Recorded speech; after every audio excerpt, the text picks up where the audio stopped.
ప్రభుత్వం చేసిన తప్పిదాలను పెద్ద తప్పిదం గూడూరు అసెంబ్లీ నియోజకవర్గంను నెల్లూరు జిల్లాలో కలపడమని బీజేపీ సీనియర్ నాయకులు డాక్టర్ సారంగం రమేష్ బాబు, కోటంరెడ్డి శరత్ చంద్రారెడ్డి అన్నారు. కోటాలోని డాక్టర్ రమేష్ బాబు కార్యాలయంలో వారు మాట్లాడుతూ గూడూరును తిరుపతి జిల్లాలో కలపడం వల్ల ప్రజలు ఉద్యోగాలు ఇబ్బందులు పడుతున్నారని పేర్కొన్నారు. గూడూరులో తిరిగి నెల్లూరు జిల్లాలోని కలపాలని వారు డిమాండ్ చేశారు.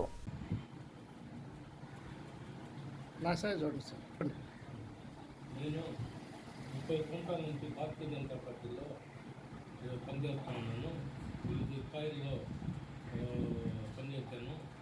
ప్రజల కోసం పోరాడుతూ కోట పంచాయతీ 1వ వార్డు మెంబర్గా ఎన్నికయ్యాను.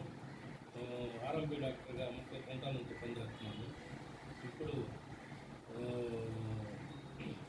మన గూడూరుని తిరుపతి జిల్లాలో, నెల్లూరు జిల్లాలో ఉండేదని తిరుపతి జిల్లాలో కలిపారు. అది చాలా దాని కోసం నెల్లూరులోనే కలపాలని చెప్పి భారతీయ జనతా పార్టీ తరఫున మేము దాన్ని కలపాలని కోరుతా ఉన్నాము.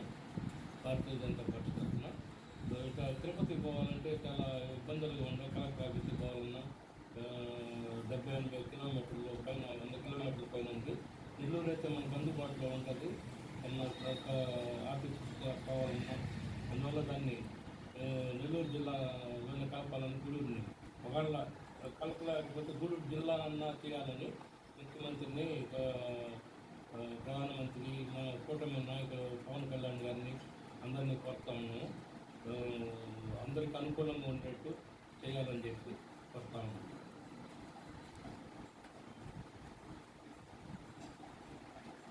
ప్రభుత్వం చేసిన తప్పిదాల్లో పెద్ద తప్పిదం గూడూరుని నెల్లూరు జిల్లా నుంచి విడదీసి తిరుపతి జిల్లాలో కలపడం.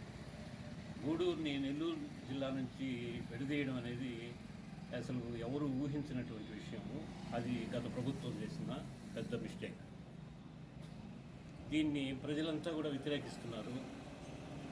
మన ఎమ్మెల్యే గారు కూడా దీని మీద ఎంత కృషి చేసి గతంలో లోకేష్ పర్యటనకు వచ్చినప్పుడు లోకేష్ని అడగడం, లోకేష్ని నెల్లూరు జిల్లా నుంచి తిరుపతి జిల్లా నుంచి నెల్లూరు జిల్లాలో కడుతున్నానని చెప్పడం జరిగింది. తర్వాత ఎమ్మెల్యే గారు 2 సార్లు అసెంబ్లీలో ఈ విషయమే చర్చించాడు. కాబట్టి నెల్లూరు జిల్లాలో గూడూరుని కలపాల్సిందిగా ఇక్కడ ప్రజలందరి అభిప్రాయం. దీనివల్ల ప్రజలు అనేక వ్యయప్రాసాలకి ఇదవుతున్నారు. కాబట్టి ఖచ్చితంగా నెల్లూరు జిల్లాలో